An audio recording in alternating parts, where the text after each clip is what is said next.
pertama dan yang paling utama, marilah kita panjatkan puji syukur kehadirat Allah SWT atas limpahan rahmat karunia-Nya kepada kita semua, dan kita masih diberi kesehatan pada malam ini kita sama-sama bisa hadir atau menghadiri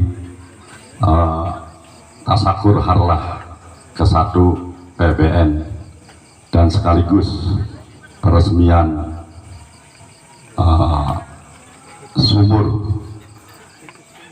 situs sumur Mbah Mukhoyim yang konon katanya dibangun pada tahun 1750 Masehi. Pada beliau selaku penyebar agama Islam, ulama yang disegani, ulama besar, yaitu Mbah Mukhoyim. Salawat serta salam mari kita curahkan pada tujuan kita, Nabi Allah, Nabi Muhammad SAW, para keluarganya, sahabatnya, dan kita semua sebagai pengikutnya. Amin. Selanjutnya, saya selaku Guru Desa Buntat mengucapkan terima kasih atas yang tak terhingga kepada Gus Soju atau Kang Soleh atau Kiai Haji Soleh Judi selaku pelopor pembangunan situs sumur ini Gazebo ini.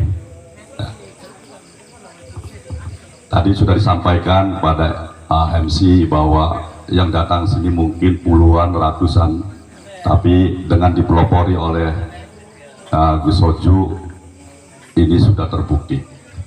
Nah, sudah terbukti. Harapan saya situs ini diakui oleh pemerintah, entah itu kabupaten, provinsi atau pusat, dan menjadi wisata religi. Nah, saya mohon kepada para hadirin semua untuk membantu.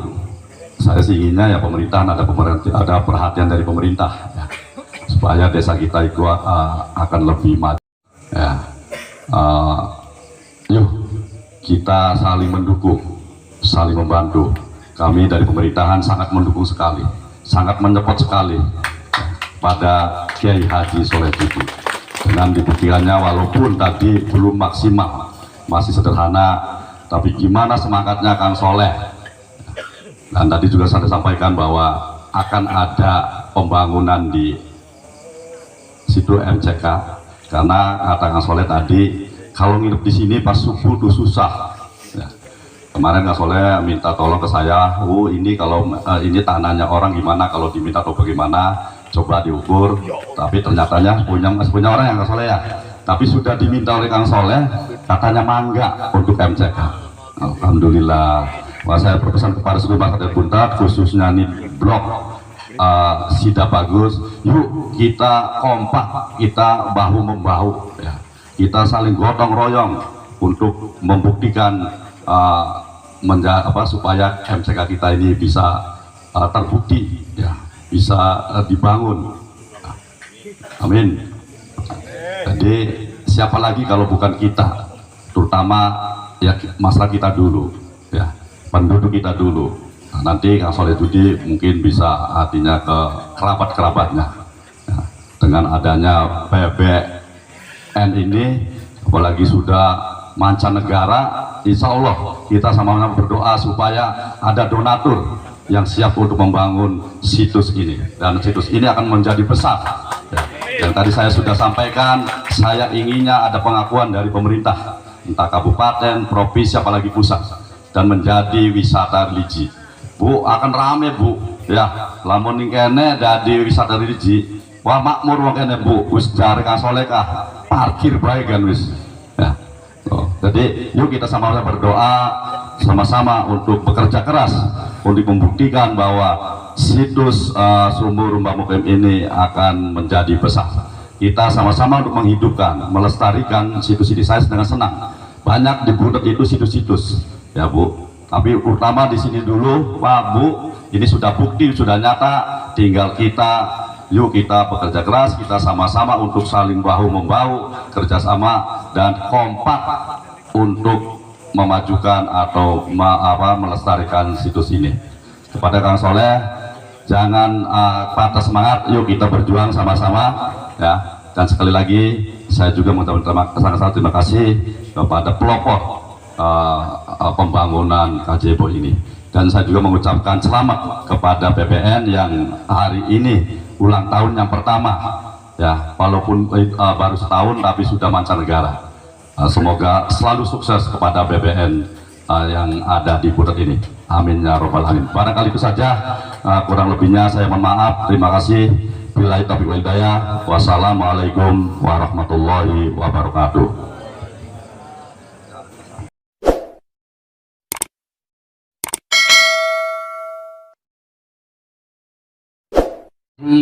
Yang mana beliau begitu antusias, begitu semangat, begitu kami sowan ke desa melaporkan ingin membangun ya ala kadarnya gazebo atau saung di situs Sumur Keramat Mbah Muqayyim, yang tujuannya adalah untuk mensiarkan. Kemudian beliau langsung lamnanokah tangannya lengannya langsung digulung, celananya langsung dicincing, langsung tinjau lokasi apa kekurangannya. Tepuk tangan untuk Kowo Desa Buntet. Dan beliau pun begitu semangatnya, begitu sayang ngomong bahwa tanah yang di sana itu belum kami beli. Coba kira-kira yang punya tanahnya diundang, kemudian diukur dulu tanah ini ada yang punya irigasinya enggak. Beliau katakan besok Senin saya ukur, kalau ternyata ini tanahnya batasnya ada irigasi, tanggung jawab besok bangun. Tapi kalau ternyata itu masih dalam gambar itu punya orang, ya saya al-fakir, orang yang tidak bisa ngaji, bukan kiai tapi mbahnya preman, kemudian mewujudkan gazebo di sini, yaitu tujuannya untuk mencari berkah, untuk meneruskan perjuangannya beliau.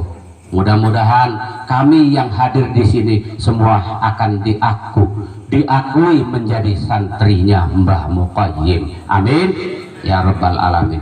Mbah Muqayyim itu di waktu mendirikan pondok pesantren puasa 12 tahun. 3 tahun yaitu untuk memuasai tanah dan tempatnya, yaitu di sini. 3 tahun puasa untuk para santrinya. Makanya santri Buntet udah nggak usah pada puasa lagi, sudah ditebus oleh Mbah Muqayyim. Pengen anti bacok nggak usah puasa lagi, udah asal datang aja ke Kibama udah beres. Ada pakarnya ini. Kemudian 3 tahun lagi yaitu untuk keluarganya. Jadi anak cucu dan keluarganya. 3 tahun untuk dirinya sendiri. Itu begitu Mbah Muqayyim. Mbah Muqayyim juga kalau kalian ingat, di sana ada danau yang diandalkan oleh Sohibul Fadilah Al-Mukarram Ustadz Ujang anti galau, yang selalu berperang dengan setan ebelek dan setan engklek.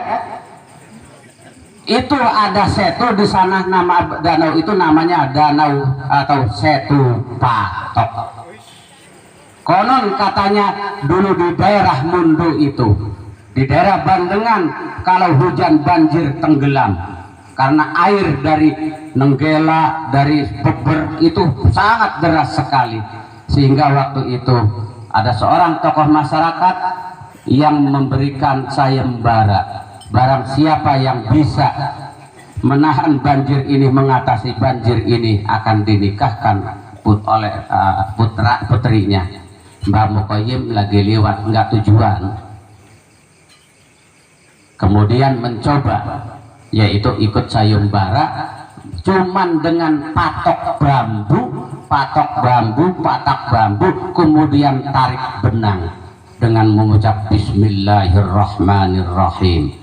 Ya Allah, mudah-mudahan jadilah itu benteng sehingga Mundu itu selamat menjadi itu. Kalau kita lihat nggak masuk akal, kok kesana ada batu-batu, ada tanah segala macam, itu dari benang. Itu salah satu. Yang ketiga, salah satu keistimewaan karamahnya Mbah Muqayyim yaitu adalah karena zaman dulu masyarakat itu penghasilannya dari kelapa, pohon kelapa. Mbah Muqayyim itu kalau Mbah Muqayyim menginjak tanah di situ maka tupai tidak akan hidup. Itu salah satu karamahnya. Mbah Muqayyim ini muridnya Syekh Muhyi. Kebetulan di Cirebon Syekh Muhyi Pamijahan itu punya murid dua berdarah biru. Yang pertama namanya Kiai Musa Kanggraksan yang disebut Diwanantara. Yang kedua Mbah Muqayyim. Konon ceritanya, ya saya cuma dari dongeng ya, bahwa Mbah Musa dengan Mbah Muqayyim itu satu perguruan dengan kepada Syekh Muhyi, tapi kalau Mbah Musa itu di sana belajar ya tentang ilmu hikmah. Mbah Muqayyim belajar tentang ilmu fikih, ilmu tauhid. Makanya Wanantara terkenal jagoannya, terkenal ilmu hikmahnya. Tetapi hebatnya zaman dulu, orang-orang zaman dulu, syekh guru-guru kita semua ini hebatnya untuk mengakurkan sesama murid supaya tidak bersaing. Nah kalau zaman sekarang ya masya Allah kayak bis kota, saya dengan Kiai Qasim itu kadang-kadang saling balapan aja, mana penumpang yang cepat aja. Nah apa? Mbah Musa setelah pulang kamu selesai pulanglah, tetapi Musa kamu belajar kepada Muqayyim tentang ilmu fikih tauhid, dan Muqayyim belajarlah ilmu hikmah kepada Musa. Artinya dicetak untuk sama-sama mengakui guru dan sama-sama murid. Mbah warahmatullahi wabarakatuh. Waalaikumsalam warahmatullahi wabarakatuh. Mukminat, ikhwani, akhwati, anisi, anisati, wabil khusus akhin al-kiram Kiai Haji Soleh Izzuddin, wabil khusus akhin al-kiram Sohib Adil Qorya, Sohib Adil Wilayah Bapak Kuwu, wabil khusus akhin al-kiram Al-Ustadz Said, wabil khusus akhin al-kiram Tubagus Ali, wabil khusus akhin al-kiram Kiai Haji Qasim,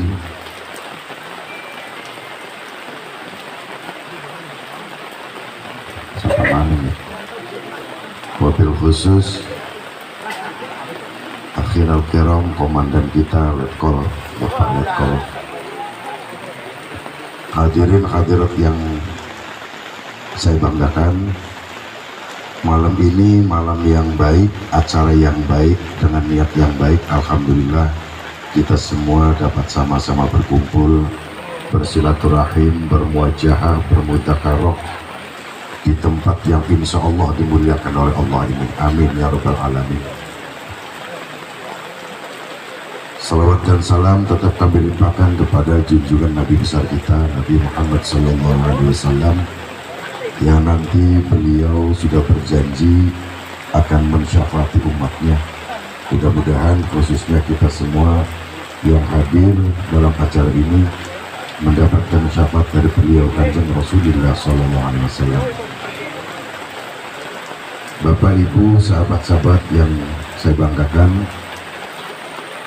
kalau tadi kita sudah sedikit mendengarkan sekelumit tentang sejarah sumur, sejarah situs, sejarah buntet, tetapi kalau kita mau menceritakan keseluruhan tentang buntet pesantren, sepertinya tidak cukup 1 jam, 2 jam, 3 jam. Makanya sampai saat ini belum pernah ada orang yang membukukan sejarah tentang buntet. Karena kalau ada orang yang menulis tentang sejarah buntet, itu pasti mendapatkan komplain dari sana sini. Karena kalau buntet mau disejarahkan, mau dibukukan, itu mungkin bukunya setebal ini. Karena apa? Karena sudah melibatkan beberapa kiai, beberapa ulama. Seperti kita tahu bahwa Buntet Pesantren itu didirikan 1750, bukan saja puluhan tahun tapi abad. Dan yang pertama menjadi sesepuh Buntet adalah Kiai Abdul Jamil, dan itulah terah yang paling berhak untuk bisa dijadikan sebagai sesepuh Buntet. Itu harus dari terah Kiai Abdul Jamil. Walaupun banyak kiai-kiai sepuh, tetapi bukan terah, tidak kuat dari Kiai Abdul Jamil, itu tidak bisa jadi sesepuh. Dan alhamdulillah saya sendiri, saya bin bapak saya, bin kakek saya, bin Abdul Jamil, sesepuh pertama. Kalau Buntet itu dari keturunan Pangeran Pesarehan. Pangeran Pesarehan itu adalah putranya dari Syarif Hidayatullah, Syekh Syarif Hidayatullah. Saya bukan membanggakan diri, alhamdulillah silsilah saya dan silsilah Kiai Soleh Zidni itu garis lurus ke Syekh Syarif Hidayatullah, laki-laki semua. Saya ke-18 ke Syekh Hidayatullah, laki-laki semua. Ada juga yang mengatakan ke-20, tapi saya pilih yang 18 saja. Ya, kelihatannya lebih dekat terus. Kalau terus beliau ini itu bagus, itu juga sama terahnya dari Syekh Hidayatullah, dari Sultan Hasanuddin mungkin bisa, dari Sultan Hasanuddin. Karena antara Banten dengan Cirebon itu ya masih ketarikan saudara. Sultan Hasanuddin itu adalah putra dari Syekh Syarif Hidayatullah. Pangeran Pesarehan adalah kakak dari Sultan Hasanuddin. Masih ada keterkaitan saudara, benar-benar satu bronjot kalau kata orang Buntet itu. Nah ini teman-teman, alhamdulillah tadi saya dapat ngobrol dengan Kang Oni. Banyak yang berhalangan hadir karena berbagai macam alasan, tapi alhamdulillah ini sudah sangat cukup sekali, walaupun sederhana tetapi hikmat. Apalagi ini adalah turun hujan, al-mator barakatun, dan dalam hadisnya itu hujan adalah berkah. Saya ikut beberapa grup, salah satunya adalah grup PPBN. Walaupun saya jarang komen karena di situ orangnya udah hebat-hebat. Baik, maka yang ada adalah emosi. Jadi kalau grup itu salah satu cita-citanya adalah meluruskan satu visi dari berbagai macam visi. Kita punya karakter yang beda, kita punya pandangan yang beda, tetapi kita harus sadar bahwa semua manusia tidak sama. Yang penting anggota PPBN itu tetap kompak, saling mendukung, saling mendoakan, saling mensupport. Untuk jadi ketua grup, untuk jadi ketua salah satu organisasi itu tidak mudah, teman-teman. Tidak mudah, karena harus mengayomi beberapa orang dari berbagai macam kultur. Kiai Soleh Zudi itu saya yakin tidak mudah untuk mengumpulkan segini banyaknya dari berbagai macam etnis, berbagai macam suku, berbagai macam latar belakang pendidikan. Makanya Kiai Soleh Zudi bukan saja jadi ketua grup, jadi juga penyatu grup yang ada di sini. Saya tahu beliau itu, saya tinggalnya di Buntet di dalam, Pak. Silakan monggo mampir kapan-kapan masuk ke daerah Buntet Pesantren. Bilang saja teman saya, insya Allah aman. Gaya-gaya. Kiai Soleh Zudi itu karakternya begini, Pak. Apa dibikinnya?